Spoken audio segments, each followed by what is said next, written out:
The Exorcist 3 is written and directed by William Peter Blatty and stars George C. Scott, Jason Miller, and Brad Dourif.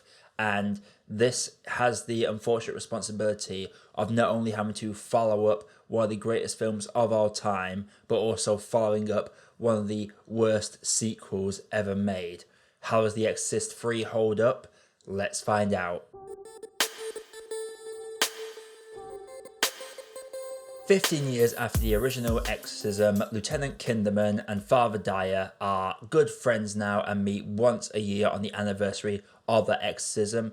But after some strange murders take place in the vein of the Gemini killer, Lieutenant Kinderman has to investigate and ends up meeting an unexpected face. So for starters, I just have to quickly say that while I will be trying to keep this spoiler free, I will have to mention a couple of scenes in this. I need to emphasize that this is very much my first time watching The Exorcist 3, and I went in completely blind, apart from knowing the one big jump scare scene that everyone talks about. But in case you don't know, here it is.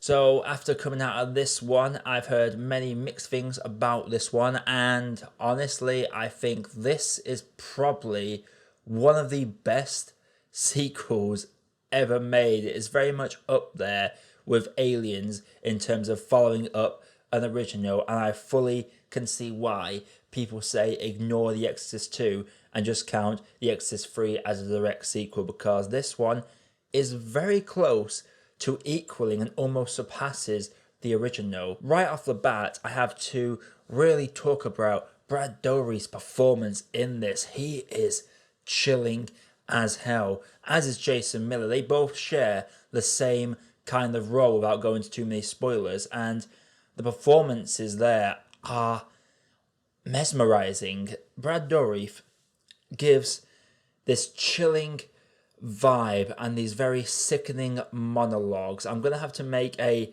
very bad comparison to the Joker monologuing in The Dark Knight, even though this film came out nearly 2 decades previous, but it gives me that vibe. And the fact this came out a year before Silence of the Lambs as well, and everyone talks about Hannibal Lecter and his little monologues. Brad Dourif, I feel like, is very underappreciated in this film, because he literally had me feeling cold. Like, my blood was running cold when he would talk graphically about certain things that he had done. His entire performance is captivating whenever it is Lieutenant Kinderman and the Gemini killer in this cell together. It is probably the best part of this movie. It is very much more a thriller as opposed to a direct horror movie akin to The Exorcist, but it just works in so many ways, and I cannot sing the praises of this performance enough. I really love how Father Karras finally gets some acknowledgement in this one. One of my big complaints with the second one is that everyone seemed to forget that he sacrificed himself for Reagan, and this one very much deals with the consequences of what Father Karras did in that original movie. This is very much sort of like the Doctor Sleep to The Shining, in which it is in the same universe and uses some of the same characters from the original, but it can very much tell its own story with very little reliance on what had come before it, though towards the end some more elements do come out. I watched the theatrical cut of this, and I can see why there are some negatives pointed towards this film, but before I get to that,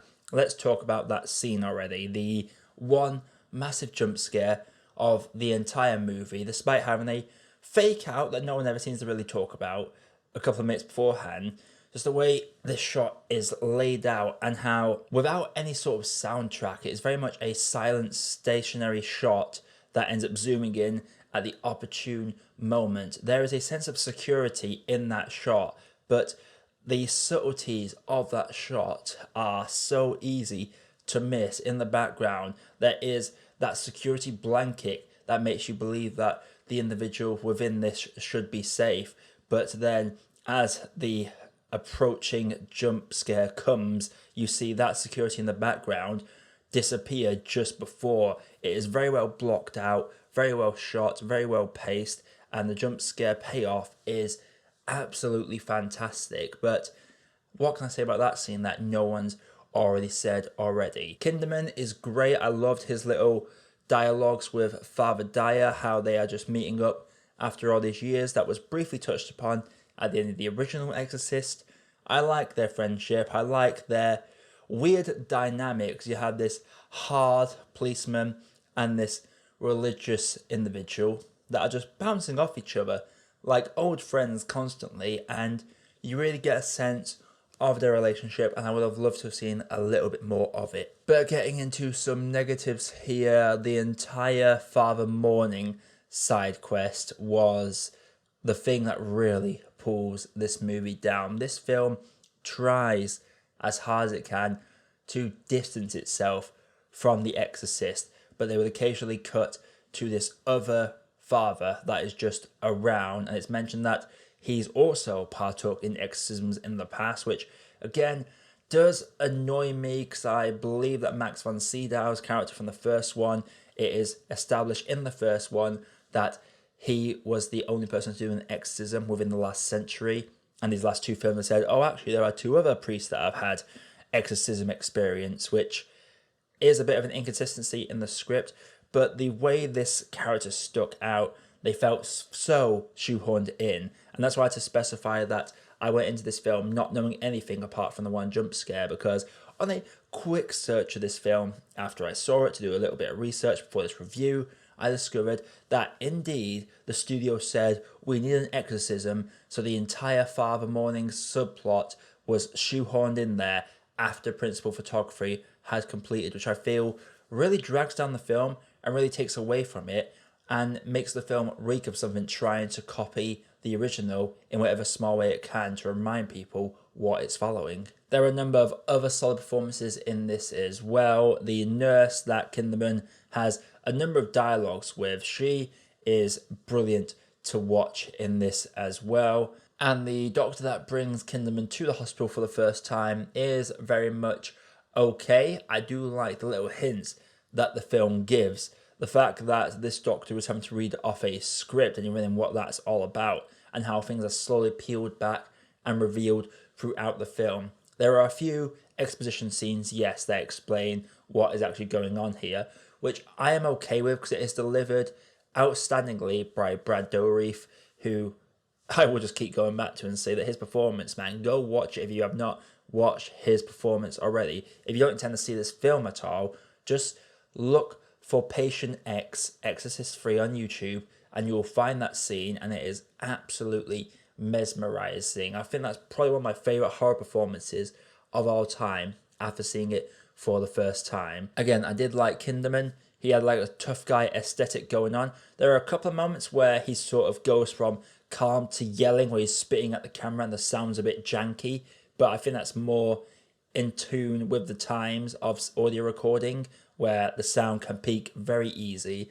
and be very hard to fix in post-production. I can accept how he just jumps from calm to angry to calm again very quickly, because he is an old school cop and you can tell he's very stressed by the situation, and he is grieving and mourning throughout this film as well, so I can't be too frustrated about that. Before I get into my grade, if you like what I do on this channel, consider clicking that like button and subscribing to the channel for more reviews like this coming all the time, and let me know where you put Exorcist 3 on a scale of 1 to 10 in the comments below. So The Exorcist 3, like I say, has some outstanding performances in this, especially by Brad Dourif. The jump scare is fantastic, but there is a shoehorned plot thread in this and some shoehorned characters that really don't go with this film at all and generally bring the grade of this movie right down. So with that being said, I'm going to have to say that The Exorcist 3 for me is a good cup of tea.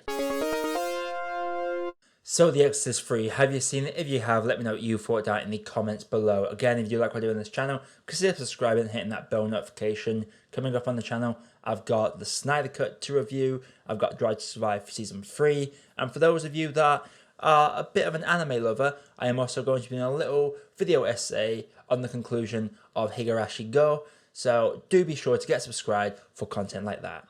But until next time, my name is Josh, I have been your Movie Apprentice, and I'll see you in the next video.